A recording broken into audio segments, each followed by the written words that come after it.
Kalian pernah dengar nggak soal sebuah peradaban yang saking kuatnya malah hancur karena kesombongannya sendiri? Nah, hari ini kita bakal kupas tuntas kisah kaum Ad. Ini bukan sekedar cerita biasa, tapi sebuah kisah dramatis tentang mereka dan seorang nabi yang diutus untuk membimbing mereka, yaitu Nabi Hud.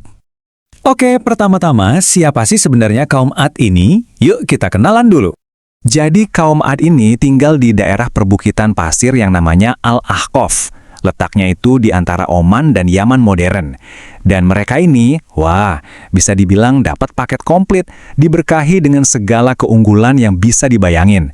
Fisik mereka itu tinggi, tegap, dan kuatnya bukan main.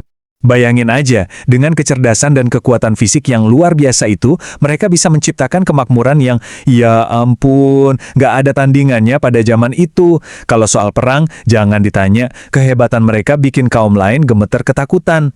Tapi, nah ini dia, di balik semua anugerah yang luar biasa itu, ada satu penyakit yang tumbuh. Dan penyakit ini fatal.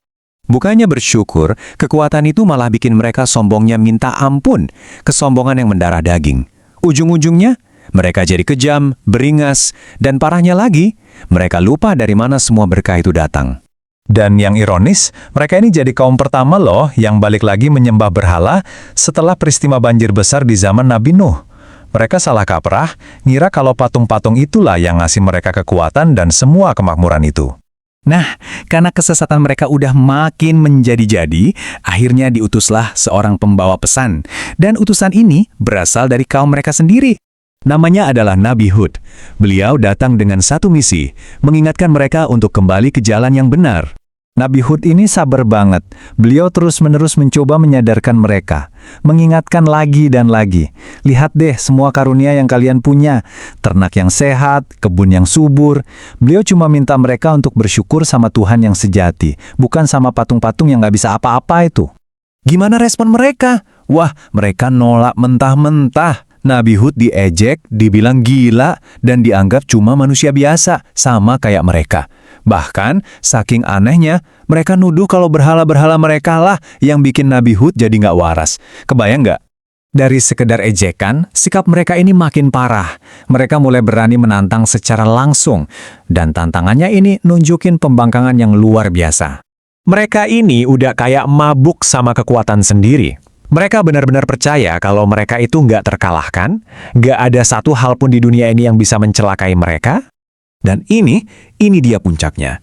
Titik di mana kesombongan mereka udah nggak ketolong lagi. Mereka bukan cuma cuek sama peringatan itu, tapi malah dengan angkuhnya nantangin, udah, datangin aja hukuman yang kamu ancam-ancam itu sekarang juga. Dan tantangan mereka itu dijawab. Tapi bukan dengan ampunan, melainkan dengan sebuah hukuman. Hukuman dahsyat yang datang dalam 2 tahap. Tahap pertama, kekeringan yang parah banget datang sebagai peringatan terakhir. Tapi ya gitu, mereka cuek aja, tetap percaya sama berhala-berhala mereka.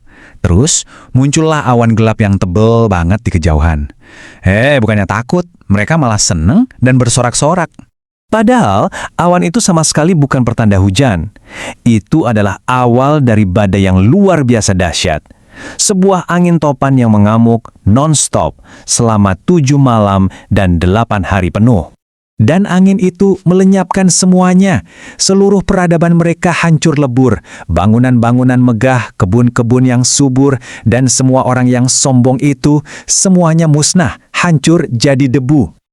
Oke, setelah melihat kehancuran yang begitu total, terus apa dong pelajaran yang bisa kita ambil dari reruntuhan peradaban yang dulunya super kuat ini? Lihat deh perbedaannya, kontras banget kan? Di satu sisi, kaum yang sombong itu musnah, lenyap tanpa sisa.